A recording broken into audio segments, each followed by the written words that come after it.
সকালবেলায় ঘুম থেকে উঠে যদি দেখো এরকম পিঠা বানানোর তোড়জোড় চলতেছে তাহলে কেমন লাগে বলো তো।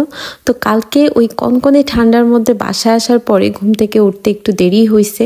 আমি আর নূর একসাথে ঘুম থেকে উঠেছি, তো আমি নূরকে রেডি করা হচ্ছে রোদ্রে বসায় দিয়ে গেছি, আর সে হচ্ছে যে গম নিয়ে খেলা করতেছে। গমগুলো হচ্ছে মা ছাদে নাড়ছে, এগুলা ভাঙায় আটা বানাবে।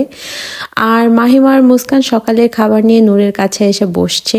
তো পরে হচ্ছে ওরা এখান থেকে চলে গেছিলো, কারণ ওদের ভয় ছিল গম যদি ওদের খাবারের ভিতর দিয়ে দেয় তাহলে তো খাবারগুলো নষ্ট হয়ে যাবে আর খেতে পারবে না। পরে হচ্ছে ওরা এখান থেকে চলে যায়, নূর একাই খেলতেছিল।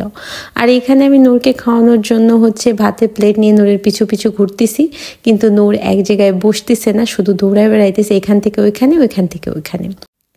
তো দোলনায় বসে সে আমাকে বলতেছে মাম্মি দোল দাও দোল দাও। পরে হচ্ছে আমি দোল দিচ্ছিলাম, আমার এক হাতে ভাত এক হাতে ফোন, তো আমি কিভাবে তাকে দোল দেব, দিতে পারতেছিলাম না।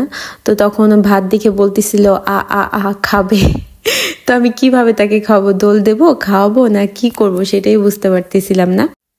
আর এই যে দেখতেছো রোদ্রে ধান শুকানো হচ্ছে, তো এই ভাবিটা হচ্ছে আমাদের ছাদে ধান নাড়তে আসছিল। তো আগে যখন ছোট ছিলাম তখন তো এরকম সবার ঘরে ঘরে ছাদ ছিল না, সবাই উঠানেই ধান শুকাইতো।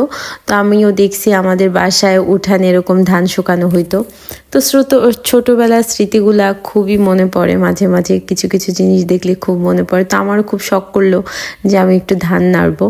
তো তারপরে হচ্ছে যে আমি ধান নাড়তেছিলাম, বেশ মজা। বাট পার নিচে ওই বাঁধে আর কি, মনে হয় কাটার মতো কিছু ফুটতেছে, আমি খুব ভালোভাবে দিতে পারতেছিলাম। তো আমার দেখা দেখে মাহিমা মুস্কানও ধান নাড়তেছিল। তো নূরকে বারবার আমি বলতেছিলাম মাম্মি আসো তুমি একটু ধান নাড়ো, বাট সে ধানের উপর উঠে নাই। একবার উঠছিল, পায়েও যে খোঁচা লাগছে, পরে আর উঠে নাই। আর এই যে সৌরবিদ্যুতের ইসের উপর বসে লাফালাফি করতেছে, ওইটা ভেঙে যে কখন নিচে পড়ে আল্লাহই জানে।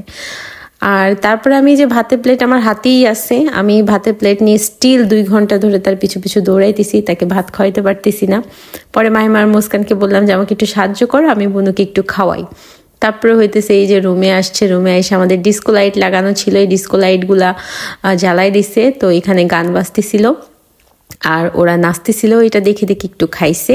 তো খাওয়ানোর পরে আমি হচ্ছে নূরকে গোসল করাইছি, গোসল করাই হচ্ছে সুন্দর করে যে রেডি করাই দিছি।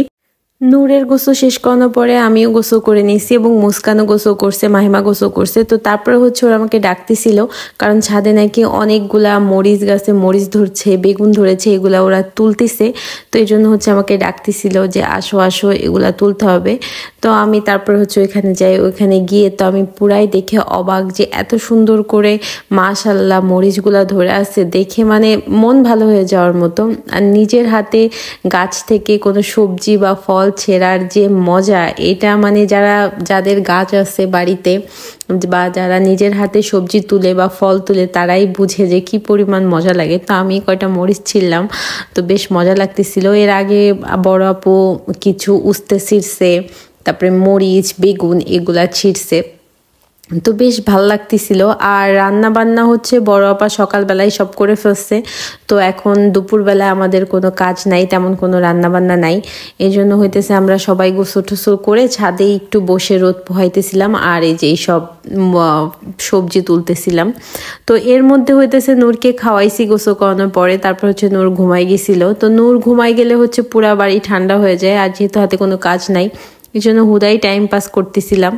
এদিকে মা ফোন করে আমাদের বাসায় দাওয়াত দিয়েছিল আজকে খাইতে আসার জন্য। তো ওরা বলল যে ওরা দুপুরের দিকে আসতে পারবে না, ওরা বিকেলবেলা আসবে এবং রাতে খাওয়া দাওয়া করবে। তো আমাদের নতুন বউ, আমার ভাই, তারপরে আমার আম্মু সবাই আসছিল। তো ওরা আসার পরে হচ্ছে আমি ওদেরকে নিয়ে ঘুরতে গেছিলাম বলতে বাসার আশেপাশে, আমাদের বাসা যেহেতু মহিলা কলেজের পাশেই, এজন্য আমাদের নতুন বউকে নিয়ে মহিলা কলেজ দেখাইতে নিয়ে গেছিলাম। বোয়ালমারী কাজী সিরাজুল ইসলাম মহিলা কলেজ। তো এটা হচ্ছে আমার কলেজ, আমি এই কলেজে পড়াশোনা করছি। তো আমরা যখন পড়াশোনা করছি তখন এটা এত উন্নত ছিল না। এই যে টিনের ঘরটা দেখতে পাইতেছো, এই টিনের ঘরটা ছিল, আর পিছনের দিকে একটা বিল্ডিং ছিল, আর একটা লাইব্রেরি একটা বিল্ডিং ছিল, হ্যাঁ 2টা বিল্ডিং ছিল, একটা দোতলা বিল্ডিং ছিল আর একটা একতলা বিল্ডিং ছিল। তো এখন অনেক উন্নত হয়ে গেছে। তো এই যে বসার সিটগুলা দেখতেছো পুকুর পাড়ে, আমরা যখন পড়াশোনা করছি তখন এগুলাও ছিল না।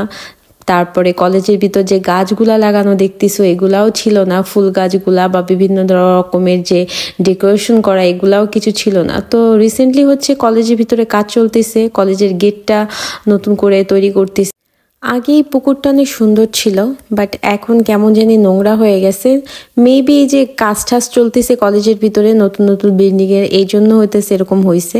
তো কলেজের ভিতরে হোস্টেল মেয়েগুলাই যে বাসার থেকে মনে হয় হোস্টেলের দিকে আসলো, আর আমি হচ্ছে কলেজের ভিতর থেকে একটা রঙ্গল ফুল ছিঁড়ে একটু কানে পরবো এই জন্য হইতেছে ছিঁড়লাম, বাট অনেক বড় হয়ে গেছিল ফুলটা, কানে পড়তে পারতেছিলাম না। পরে হইতেছে ছোট করে তারপরে আমি কানে পরেই ছাড়ছি।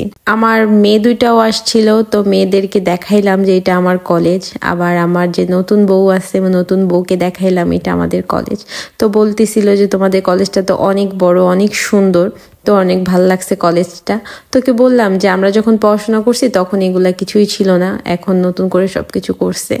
তো আজকে এই পর্যন্তই ব্লগটা, আগামী দিনে আবার দেখা হবে। সবাই ভালো থাকবা, আমার জন্য দোয়া করবা। আল্লাহ হাফেজ।